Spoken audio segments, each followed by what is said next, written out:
생각이 바뀌면 수익이 보인다. 역발상 투자의 문현진 멘토입니다. 자, 오늘도 많은 종목들이 급등이 나오고 많은 종목들이 급락이 나오고 있는데요. 이런 과정에서 우리가 가야 할 길 상한가에 들어간 종목들 체크해보면 답이 나오겠습니다. 도움되신다면 좋아요와 구독 그리고 알람 설정까지 반드시 부탁드리고요. 그리고 이번 주 토요일과 일요일 제가 강연 준비가 되어 있죠. 이번 주 토요일은 부산에서 준비가 되어 있고요. 그리고 일요일은 대구에서 준비가 되어 있습니다. 각각 오후 1시에 열리니까요. 많은 분들 오셔가지고 또 주식시장에 대한 견해와 매매 방법들 그리고 2023년에 대한 준비들 같이 할 수 있는 그런 시간 가지셨으면 좋겠네요. 자, 그럼 바로 한번 출발을 해 볼 텐데요. 오늘 시장부터 체크를 한번 해본다면 시장 오늘 약간 강하게 진행이 되고 있는 것 같습니다. 2481포인트까지 올라와서 2500포인트를 이렇게 넘어갈 것 같은 그런 분위기를 연출하고 있고요. 2500포인트는 어찌됐던 단기 박스권의 상단부기 때문에 저기를 넘어선다는 것은 굉장한 의미가 있을 것 같아요. 물론 경제 지표라든지 경제 상황이 좋아져서 넘어가는 것이 가장 베스트가 아니겠느냐 싶겠냐마는 어찌됐든 이렇게 기대감만으로 넘어가는 것도 어찌됐든 넘어가는 건 넘어가는 거겠죠. 그러나 저는 이렇게 기대가 지금 너무 과한 거 아닌가, 사람들이 듣고 싶은 이야기만 듣고 있다라고 말씀을 드려보고 싶어요. 연준에서 이런 이야기를 했죠. 고용지표가 지금 굉장히 잘 나오고 있고 실업률을 좀 낮출 필요가 있을 것 같은, 높일 필요가 있을 것 같은데 경제가 이렇게 탄탄하다는 것은 물가가 지금 잡히고 있긴 하지만 어쨌든 더 강하게 잡기 위해서는 금리를 추가 인상을 해야 될지도 모른다라는 것과 일시적으로 잠깐 여러 가지 지표들이 조금 좋게 나올 수는 있지만 과거를 한번 돌아보게 되면은 인플레이션이 진행되고 디스인플레이션이라고 하죠. 인플레이션이 점점 완화가 되어가는 그런 과정 속에서도 갑작스럽게 일시적으로 발작을 일으키는, 물가가 다시 한번 상승하는 그런 경우도 있었기 때문에 안심하긴 이르다라고 하는 것과, 하지만 이젠 디스인플레이션, 그러니까 물가가 잡히고 있는 것 같다라는 이야기를 동시에 했어요. 근데 우리가 이렇게 이야기를 들으면은 일단 물가가 잡히곤 있고 금리 인상 가능성도 조금 더 있고 고금리가 조금 더 유지가 될 수도 있겠구나라고 예상하는 것이 보통인데 시장은 조금 다르게 듣고 있는 것 같습니다. 물가가 잡힌다고? 그러면 올라가야지 하는 느낌으로 지금은 기대가 너무 큰 시장이다라고 말씀을 드려보고 싶어요. 어쨌든 이렇게 기대가 크면요, 우리가 항상 역사를 돌이켜 봤을 때 방심이 가장 컸을 때 위기가 발생이 되는 경우들이 좀 많잖아요. 그래서 저는 이 광기, 이 매수세라고 하는 이 포인트가 과연 이 사람들에게 수익을 줄 수 있는 타이밍이었는가라고 하면 저는 그렇진 않다라고 말씀드리고 싶습니다. 실제로 이 2200포인트 언저리에 가깝게 내려왔을 때 매수를 하셨던 분들도 꽤나 있을 것 같은데요. 매수하신 종목들이 뭔지는 제가 정확하게 알 수는 없으나 매수하시고 난 다음에 지금까지 좋은 흐름으로 진행이 되었는가, 2023년 1월이 계속 좋았는가라고 하면요, 오히려 매수했는데 좀 흐지부지한 경우들이 좀 많았을 거란 생각이 좀 듭니다. 그건 왜 그런가 하면은 사실 대형주 몇몇 개를 빼놓고 나서는 사실상 주가가 상향을 엄청나게 했다든지 여러분들의 본전을 찾을 수 있는 정도의 복구가 만들어졌다든지 그러진 않았을 거라는 거죠. 더군다나 만약에 단기적으로 2200포인트 매수에 임했던 사람들도 사실 2500포인트가 올라왔을 때 단기적으로 수익을 챙겨야 되는데 수익을 챙길 정도로 약간 상승세가 나왔는가, 예를 들어 현대차만 보더라도 수익을 챙길 정도였는가라고 하면은 이 상승 자체가 사실 엄청나게 큰 상승은 아니었기 때문에 수익을 챙기기에 는 조금 약하다. 한 9%에서 10% 정도밖에 올라오질 않았기 때문에 이거 내가 지금 현대차라는 이 기업이 저기 위까지 올라가는데 내가 여기서 지금 9% 챙기려고 이렇게 들어가는 게 맞냐라는 생각이 드는 자리인 거죠. 카카오만 하더라도 조금 그래도 현대차보다는 탄력이 좀 좋아서 20% 정도 올라갔다고 치지만 그래도 얘가 올라왔던 거에 비하면 20% 내가 저거 챙겨 나가기에는 너무 억울하지 않냐라는 그런 인식을 갖고 있을 수 있습니다. 그렇기 때문에 사실 단기적인 관점으로는 매도를 해야 되는 시점임에도 불구하고 기대를 하고 있고 2500포인트 뚫으면은 더 가지 않을까라는 그런 기대감들과 사람들이 안심을 하고 있다 보니까 연준이 아무리 이야기를 해도 시장은 주눅들지 않는 것 같아, 그러니까 괜찮은 것 같아 라고 하는 그런 매수세, 그리고 2500포인트를 뚫고 간다라는 사람들도 많고, 그리고 지금 사야 된다, 아직도 안 샀느냐, 내 말이 맞지 않았느냐, 지금 샀으면은 수익 중이지 않겠느냐 라고 하는 사람들이 꽤 있을 겁니다. 근데 사실상 지금 제가 이제 역발상 투자를 통해서 여러분들께 상한가에 들어간 종목이라던가 최근에 급등이 나오고 있는 종목들을 좀 보여드리면 감을 잡으시는 분들도 있겠지만 품절주라던가 잡주들밖에 급등이 나오질 않습니다. 애초에 그런 종목을 추천을 하는 전문가들은 전문가 자격이 없어요. 그런 종목을 품절주를 또는 잡주를 추천을 한다? 전문가로서 생각이 있는 사람인가라는 생각을 해볼 수 있을 것 같아요. 그런 종목은 애초에 추천되어서도 안 되고 우리 개인 투자자들은 함부로 접근을 해서는 안 된다는 거죠. 뭐 물론 스캘핑을 하거나 전업을 하시거나 매매를 이렇게 단기적인 관점으로 잡고 뭐 분봉상으로 이렇게 매매를 하시는 분들 입장에서는 사실 그렇게 돈이 많이 몰려 들어가고 급등락을 반복하는 그런 단기적인 종목에서 2%대에서 많게는 7%대까지의 단기적 수익을 노리는 단타는 가능할지 모르겠습니다만은 그런 걸 사서 뭐 홀딩을 해야 된다, 가져가야 된다라고 추천하는 인간들이나 그걸 사고 있는 사람들이나 그리고 그걸 사가지고 수익 냈다고 자랑하면서 거 봐라 사면 되지 않느냐라고 말하는 사람들은요, 저는 투자를 한다라기보다는 약간 그런 기회를 얻어가지고 자기 명성을 올리려고 한다. 그리고 그 명성을 올린 걸 통해서 사람들에게 선무당에 또 사람 잡는 그런 일들이 좀 생기지 않나 싶습니다. 그래서 지금까지 행태를 보면요, 지금까지 올라온 종목들이 전부 다 품절주기 때문에 저는 애초에 추천할 생각도 없고 그런 거 살 생각도 없습니다. 왜냐? 지금 오늘만 올라온 종목을 한번 본다고 하더라도요, 지금 상한가에는 이렇게 6종목이 들어가 있는데 사실 인포뱅크라고 하는 이 기업은 그나마 조금 괜찮은 기업입니다만 이것도 마찬가지로 품절주예요. 그리고 그 외에 뭐 한일진공, KPM테크, 텔콘 RF제약, 그리고 비보존 제약까지 거의 같은 테마로 이렇게 올라오게 되었는데 이런 종목을 사실상 바닥이라고 해서 저점이라고 해서 추천을 한다는 것 자체가 상당히 리스크가 있는 일이거든요. 저런 거는 이렇게 운이 좋아서 상한가 가는 경우도 있겠지만은 정말 리스크가 많고 저거는 적자도 많고 회사가 안 좋기 때문에 감자라든지 유상증자라든지 상폐 위기까지도 갈 수 있기 때문에 살짝 뭐 아니면 도 형식의 투자가 될 수밖에 없습니다. 그래서 저런 리스크들을 갖고 투자할 수가 없기 때문에 이 시장은 사실은 건들 이유가 사실은 없는 시장이 돼버리는 거고요. 10% 이상 올라오고 있는 기업들도 사실은 좀 품절주들이 굉장히 많아요. 요즘에 급등 나오는 종목이 한 7, 80% 정도는요, 유동 주식수가 한 500만 주도 되지 않는 품절주들이 굉장히 많습니다.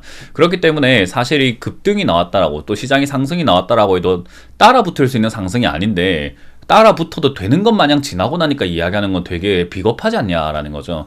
그리고 마찬가지로 지금 지수가 이렇게 올라왔을 때 내가 맞았지라고 하는 사람도 있을 거고, 그리고 자 문현진 멘토는 내려간다고 하더니 틀렸어라고 하는 사람이 있는데 만약 여기서 조금 더 올라가다가 내려간다면은 저는 틀린 게 되는 겁니까? 맞는 게 되는 겁니까? 그리고 저렇게 내려갔을 땐 또 올라갔다고 했던 사람들이 틀린 게 되는 거예요? 맞는 게 되는 건가요? 이렇게 내려가서 다시 3,000포인트까지 간다면은 올라갔다고 했던 사람들이 맞는 게 될 수 있는 게 아닐까요?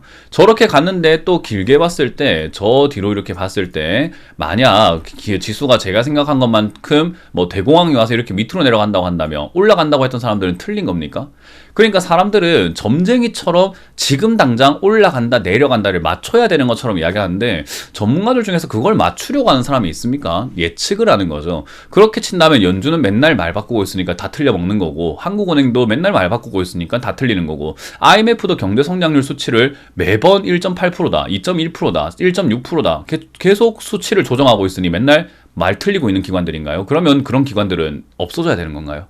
여러분들이 지금 조금 주식 전문가들을 좀 잘못 생각하고 있지 않나, 저는 그렇게 생각을 해봅니다. 그래서 저는 예측을 하고 있는데 예측은 항상 똑같습니다. 여기서 저는 어떠한 비겁한 변명을 하지 않았습니다. 항상 이야기했던 건 개인 투자자들이 안 판다. 그러니까 안 파니까 팔게 만드는 구간이 만들어질 것이다. 그 팔게 만드는 구간은 여기서 겁을 바로 주는 경우도 있겠지만 올려놓고 빼는 경우도 있기 때문에 우리는 그렇게 팔게 만드는 구간에 들어가야 되는 거지, 개인 투자자들이 팔지 않고 있는데 주가가 올라간데 또 무슨 소용이 있겠느냐. 그리고 올라갈 때 주도주가 만들어지고 시장이 안정화된다면 따라붙고 수정을 해야 될 수도 있겠죠. IMF가 경제성장치를 수정을 하듯이요. 그렇게 변수가 생긴다면은 또 수정을 해서 거기에 맞춰가지고 전략을 짜야 되겠지만은 수정할 만한 내용이 전혀 없다라는 거죠. 왜?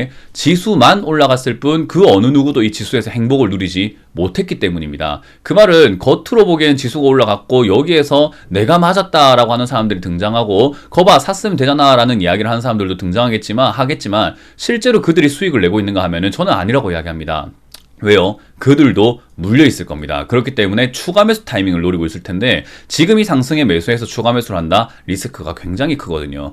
그래서 그들도 하지 않는데 지수가 올라갔다라고 하고 있을 뿐이라는 거죠. 그래서 그들이 이야기하는 것에 현혹되지 마시고 그냥 우리는 있을 수 있는 조정, 그러니까 떨어질 수 있는 조정을 기다려보자. 지금 이 상승이 만약 2,500포인트를 뚫고 올라간다고 하더라도 제가 이야기하죠. 돌파하더라도 기대가 크기 때문에 실망으로 변질되면서 조정이 들어갈 텐데 그 조정폭을 보고 매매하면 된다. 또는 이 자리에서 무너지게 선택이 된다면 전저점을 지지가 되는지 아니면 그 위인지 RNG를 보고하면 된다라는 이야기를 많이 드리는 것 같아요. 그래서 우리 시청자분들은 어느 정도 좀 똑똑하시기 때문에 사실상 지금 이러한 시장이 있어가지고 크게 흔들리진 않을 것 같다 생각이 듭니다. 일단 오늘 급등 나오고 있는 종목들을 하나하나 다 볼 필요까지는 없을 것 같은 게요. 일단 미디어젠이라고 하는 이 종목이 왜 급등이 나왔는가라고 하면요. 이 종목도 이제 다들 좀 감이 오시지 않습니까? 지금 요즘 관련주들 뛰어오르는 종목들 특징이 제가 품절주라고 했죠. 주식수가 460만 주밖에 되질 않습니다. 자동차 음성 인식 기술을 갖고 있고요. 그러다 보니까 AI 관련주로 엮이면서 야, 이 기업도 AI로 엮을 수 있지 않겠느냐. 품절주니까 주식수도 많이 없겠다. 끌어올리기 너무 좋은 것 같다. 그러니까 한번 급등시켜보자 라는 심산인 것 같아요. 신고가 영역으로 19,000원까지는 올라갈 수 있겠으나 뭐 그 이상 슈팅으로 나올 수 있겠으나 뭐 욕심부릴 만한 단계는 아니고 거래량으로 봤을 때 18,000원에서 바로 빠질 가능성이 높으니까 이 종목도 들고 계시는 분들은 정리하는 게 옳을 것 같고요. 그리고 인포뱅크라고 하는 이 기업도 마찬가지로 이제는 방송 네트워크 서비스라든지 안드로이드 오토 우리 쓰시는 분들 많잖아요. 운전하실 때 그런 관련주로서 챗 GPT 관련주로 역시나 급등이 나오고 있는데 이 종목도 주식수가 800만 주밖에 되질 않는 품절주에 해당이 됩니다. 800만 주 중에서 역시 40% 정도는 묶여있기 때문에 주식수가 원활하지 않은 거죠. 그래서 유통 주식수가 적다 보니까 급등이 나오고 있고요. 기업으로 따졌을 때 실적으로 본다면은 사실 나쁜 건 아닙니다만은 그래도 품절주로 테마성 일시적으로 급등이 나오고 있는 거기 때문에 저는 이 종목도 18,000원대에서 정리가 돼야 되지 않나라고 보고 있는 거죠. 그리고 플랜티어라고 하는 기업이 오늘 상한가에 들어가 있는데 이 종목은 왜 급등이 나왔는가? 일단 뉴스가 나온 것은 딱히 있어 보이지는 않습니다. 이 기업은 뭘 하느냐를 봐야 될 것 같은데요. 먼저 일단 주식수가 800만 주밖에 되질 않습니다. 여전히 역시 품절주라고 볼 수 있고요. 품절주에다가 AI라는 단어가 들어가 있죠. AI 기반 마케팅 솔루션 들어간다. 이젠 감이 오죠. 이런 것도 급등시키고 있습니다. 그럼 애초에 이런 걸 추천하는 사람들이 있을까? 추천해서도 안 되고 샀어도 안 됩니다. 그래서 이런 거는 매집당한 기업이고 여기서 급등 나온 다음에 추천하는 사람들은 사실 진짜로 혼나야 돼요. 이런 사람들은. 이런 사람들 추천하는 사람도 혼나야 되고 사는 사람도 혼나야 되는 그런 사람들이 되지 않을까라고 보여집니다. 그래서 이 기업도 역시 2만원 이상 가기가 조금 힘드니까 빨리 정리하는 게 맞고요. 오늘 이제 텔콘 RF 제약이 급등이 나왔는데 텔콘 RF 제약이 이렇게 올라온 이유가 무엇일까? 지금 당장에 뉴스가 나온 것은 없어 보입니다. 그럼 비보존 제약을 이렇게 보더라도 비마약성 진통 신약 국내 임상 3상을 성공했다라고 하네요. 그래서 이제 그것 때문에 비보존 제약과 텔콘 RF 제약 그리고 그 연관되어 있는 한일진공 그리고 KPM테크까지 전부 다 상한가에 들어가 있습니다. 일시적으로 이제 비보존이 3상 임상을 성공했다라는 이야기가 나오면서 이렇게 급등이 나오는 거고요.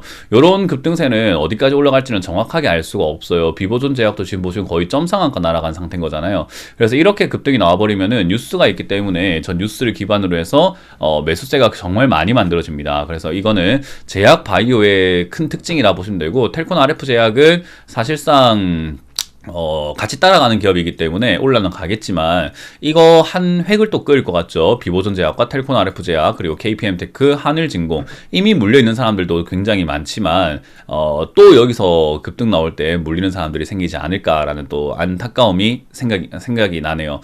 일단 들고 계시는 분들이 탈출할 만큼의 상승은 아닐 것 같아요. 들고 계시는 분들은 대부분 이런 텔콘 RF 제약이라든가 비보존 제약 이런 것들을 저 윗단계 2020년부터 해서 2018년, 20년 요 사이에 사서 들고 있는 분들이 많기 때문에 탈출할 만큼 급등이 나와줄 것인가에 대해서 확신은 가질 수는 없는데 매수세와 이 뉴스를 봤을 때 비보존 제약은 한번 탈출 기회는 줄 것 같다. 그러나 텔콘 RF 제약은 줄 것인가 라고 하면은 약간 힘들 수 있을 것 같아요. 그래서 비보존 제약이 시세가 꺾이는 그 시기에 얘도 3,000원대에서 정리하시고 KPM테크도 마찬가지로 급등 나와줄 때 1,200원대까지 밖에 가지 못할 것 같네요. 한일진공도 마찬가지로 한 1,200원대까지 올라가면 힘들 것 같다 생각이 듭니다. 그래서 그 점 참고하셔가지고 뭐 너무 이런 뉴스로 인해 가지고 내가 본전 다 찾을 수 있겠다 완전히 뭐 끝장을 낼 수 있겠다라는 생각보다는 조심스럽게 올라올 때 정리하시는 게 어떨까 생각이 듭니다.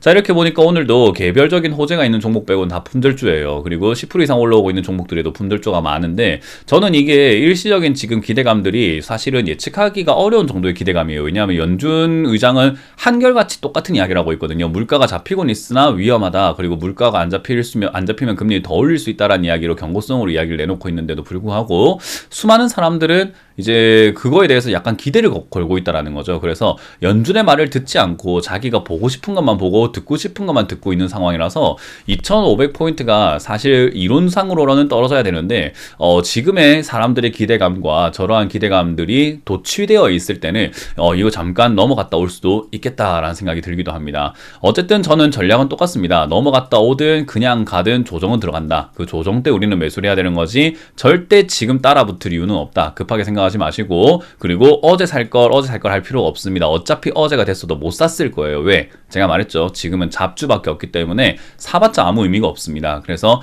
빠져내려갔을 때가 기회가 생기니까 그 빠져내려갔을 때 매수할 수 있는 그런 여력과 용기를 가지시고, 지금 올라갈 때는 또 좋다 이야기밖에 없지만 내려갈 때는 안 좋다는 이야기밖에 없을 거예요. 그때 여러분들이 살 수 있는 용기만 가지시면 좋을 것 같습니다. 그 용기와 함께 현금이 중요하겠죠. 그래서 관망하시는 자세를 가지시길 바라겠고, 맞추네 안 맞추네보다 중요한 것은 보고하라라는 이야기만 항상 명심하시면 좋을 것 같아요. 저도 보고하자라고 항상 말씀드리니까 이번에도 어떻게 되는지를 잘 보면서 예측을 하고, 변수가 있다면 변화에 대응을 하면서 우리는 한 걸음 한 걸음 같이 걸어가 보도록 하겠습니다.